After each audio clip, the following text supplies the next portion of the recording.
Mana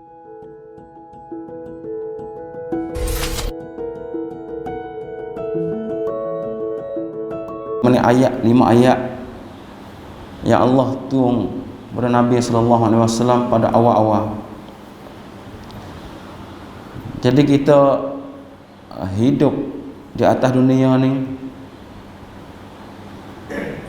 yang penting sekali kita mesti mengenal Allah Subhanahu wa taala.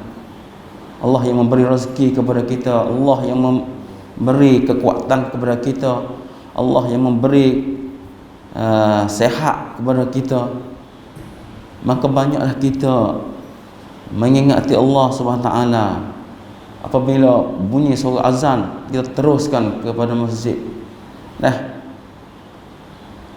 Kita seru kepada benda yang baik, berdakwah, seru royak kepada orang benda-benda yang baik. Itu adalah perintah Allah Subhanahu wa taala. Jadi Allah Subhanahu wa taala jadikan kita ni tak lain tak bukan supaya kita mengabdikan diri kita kepada Allah Subhanahu wa taala. Wa ma khalaqtul jinna wal ins illa liya'budun. Allah Taala tak menjadikan manusia dan jin kecuali supaya kita beribadat kepada Allah Subhanahu wa taala. Jadi masa 24 jam yang kita bangun daripada tidur hingga kita tidur pula, itu adalah ibadat. Kalau kita niat dengan ikhlas kepada Allah Taala, semua gerak geri kita adalah ibadat kepada Allah Subhanahu wa taala. Kita bangun tidur, kita baca doa, alhamdulillahilladzi ahyana ba'dama amatana wa ilaihin nusyur. Apabila kita masuk jamil, kita baca doa juga. Allahumma inni a'udzubika minal khubuthi wal khaba'is. Tubik jamil pun kita baca doa juga. Jadi semua tu lepas duduk jamil, makan nasi, baca doa semua. Kita semaya duha dan semaya fardu hingga kita tidur pula baca doa. Bismillahirrahmanirrahim ahya wa amut. Jadi kalau kita perhati hari-hari kita ni semua amalan-amalan kerja kita jadi pahala belaka. Pahala buat kita belaka. Jadi kita penting sekali kita niat yang baik. Innamal a'malu binniyat. Sebab Nabi sallallahu alaihi wasallam sebeda innamal a'mal binniyat. Sebenarnya segala amalan itu dengan niat. Kalau kita niat pagi tu baik kerja, cari rezeki untuk anak bini, kita boleh pahala juga. Bukan sekadar semaya saja dak. Kita pergi kerja, nego, ngajar dan sebagainya. Semua tu adalah pahala. Terus masuk kita. Pentingnya kita kerja benda yang halal.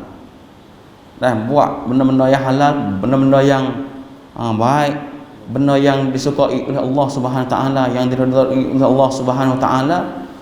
Semua tu kita boleh dapat pahala. Bukan sekadar mari semaya masjid saja dak. Kalau kita ikhlas, suci hati, niat, segala amalan yang kita buat tu kerana Allah Subhanahu wa taala, saya Allah Subhanahu wa taala beri pahala kepada kita. Jadi setiap hari kita duduk dengan dapat pahala sama-sama. Itulah panggil tujuan yang kita hidup di dunia ni, untuk ibadat kepada Allah Subhanahu wa taala.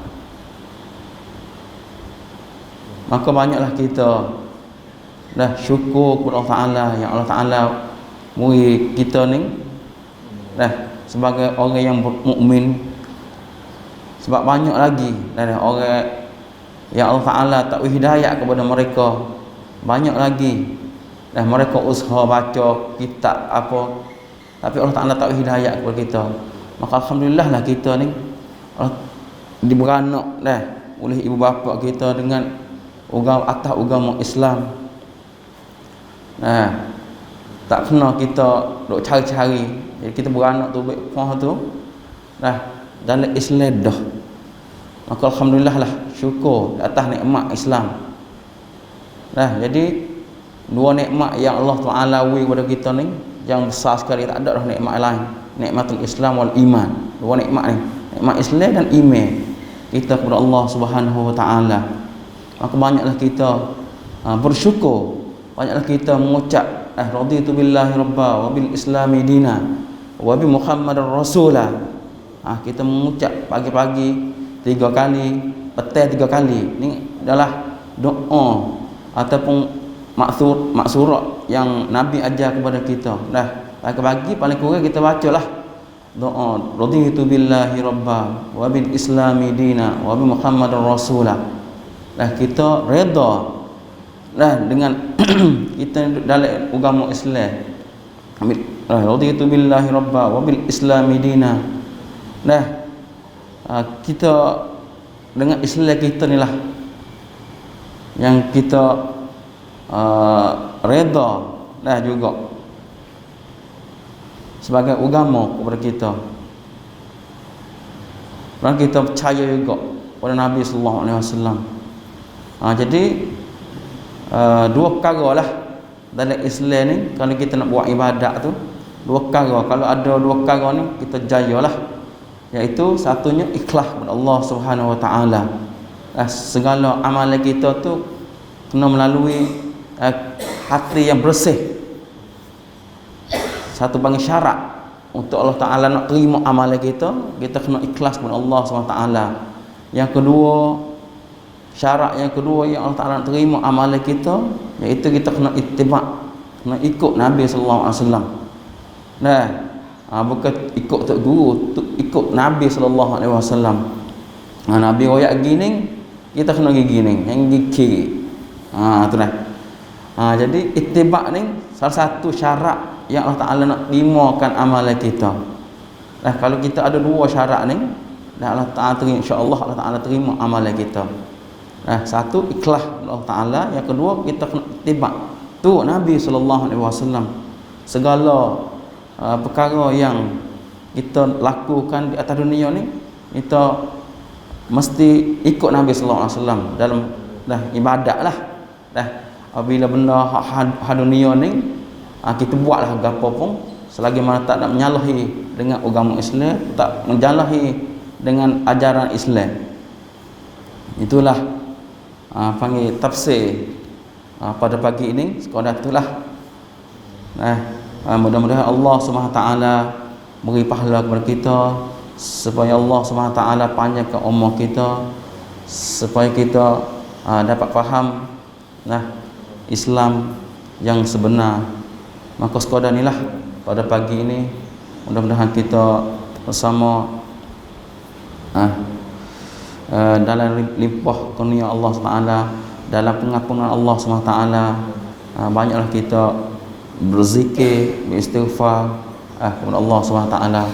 Aku qouli hadza wa astaghfirullahal azim li wa lakum wa ufawwidu amri ila Allah, innallaha basirun bil ibad. Wa sallallahu ala nabiyyina Muhammad wa ala alihi wa sahbihi ajma'in. Assalamualaikum warahmatullahi wabarakatuh.